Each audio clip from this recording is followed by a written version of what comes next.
The blizzard had descended upon the Montana plains like a vengeful spirit, transforming the landscape into an endless expanse of white. Old Cowboy Jack Brennan was making his way back from the barn to his modest cabin when he noticed something dark moving against the snow. At first, he thought it might be a wounded animal seeking shelter, but as he drew closer through the howling wind, his heart sank. It was a woman, collapsed in the snow, her body trembling violently from the cold. Without hesitation, Jack scooped her into his arms. She was light, too light, and her skin felt like ice beneath his calloused hands. He carried her quickly to his cabin, kicking the door open and laying her gently on a blanket before the stone fireplace. Her lips had turned a frightening shade of blue, and her fingers were stiff and colorless. Jack moved with practiced efficiency. He threw several logs onto the fire, coaxing the flames higher. Then he carefully removed her wet coat and boots, replacing them with dry blankets from his own bed. He heated water in a kettle, and, when it was warm enough, began gently rubbing her hands and feet, trying to restore circulation to her frozen extremities. After what felt like an eternity, the woman's eyelids fluttered open. Her eyes were a striking green, now filled with confusion and fear as she took in her unfamiliar surroundings and the grizzled stranger kneeling beside her. "Easy now," Jack said in his gravelly but gentle voice. "You're safe here. I found you outside in the storm. You were nearly frozen to death." The woman tried to speak, but her teeth chattered so violently she could barely form words. I'm Emily," she finally managed. "Name's Jack. This is my cabin. You'll stay here until this storm passes. No arguments about that." As the warmth from the fire slowly seeped into her bones, Emily found her voice. Jack prepared hot coffee, and she wrapped both hands around the tin cup, grateful for its heat. The color gradually returned to her face, though she still looked exhausted and frightened. "What in God's name were you doing out there in such weather?" Jack asked, settling into his worn chair across from her. Emily stared into the flames, her expression pained. "I was running away. My father, he arranged a marriage for me. To a man I've never met, a business associate from back east. I couldn't do it. I jumped from the train heading to Denver, thought I could make it to town on foot. But I got turned around. Then the storm hit and..." Her voice trailed off. Jack nodded slowly, understanding flickering in his weathered eyes. "Everyone out here's got a story. Most of us are running from something." "Even you?" Emily asked softly. Jack was quiet for a long moment, gazing into the fire as if seeing ghosts in the flames. "Especially me." As the storm raged outside, Emily found herself curious about this solitary man who had saved her life. "How long have you lived here alone?" "Going on 15 years now." "Doesn't it get lonely?"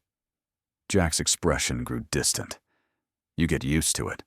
Sometimes loneliness is easier to bear than the things we're running from. Sometimes the ghosts in your head are quieter when there's nobody around to remind you of them." Emily saw the shadow that crossed his face. "You have a story, don't you?" "A real one." Jack smiled, but it didn't reach his eyes. "Everyone's got stories. Some deserve telling.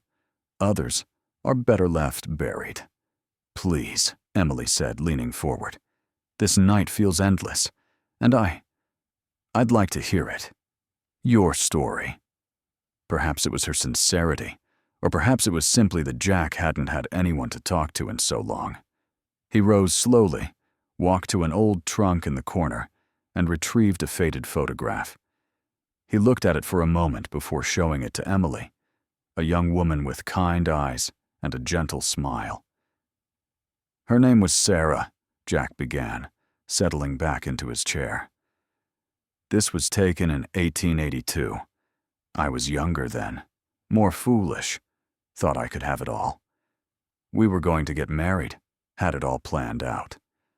But I got involved with the wrong crowd. Thought I could make quick money with one last job, a train robbery. Told Sarah I'd be back in 2 weeks, and then we'd start our life together. He paused, his jaw tightening. But everything went wrong. The law came down hard on us. Our gang scattered. I spent months hiding in the mountains, living like an animal, always moving, always afraid.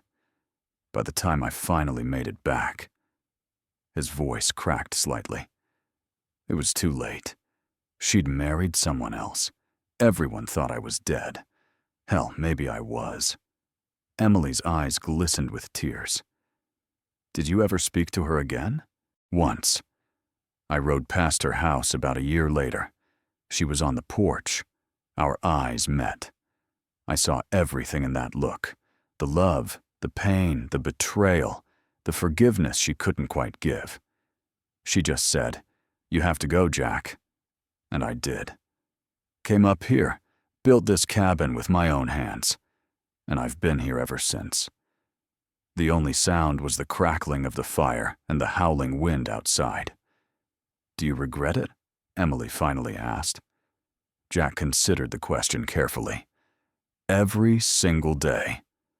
But I learned something important. Regret doesn't change the past. It can only teach you. I learned that a man's worth is measured by the promises he keeps, not the ones he breaks. And sometimes what you lose is more valuable than anything you could ever gain. Emily wiped her eyes. My story isn't so different. I'm running too. But unlike you, I don't know what I'm running toward. You don't have to know yet, Jack said kindly. Sometimes you just need to get away first. Then, slowly, you figure out what comes next. You build something new, piece by piece. Like this cabin. As the night wore on, Jack shared more stories. Tales of the Wild West, of cattle drives and campfires under endless stars, of friends lost and lessons learned the hard way.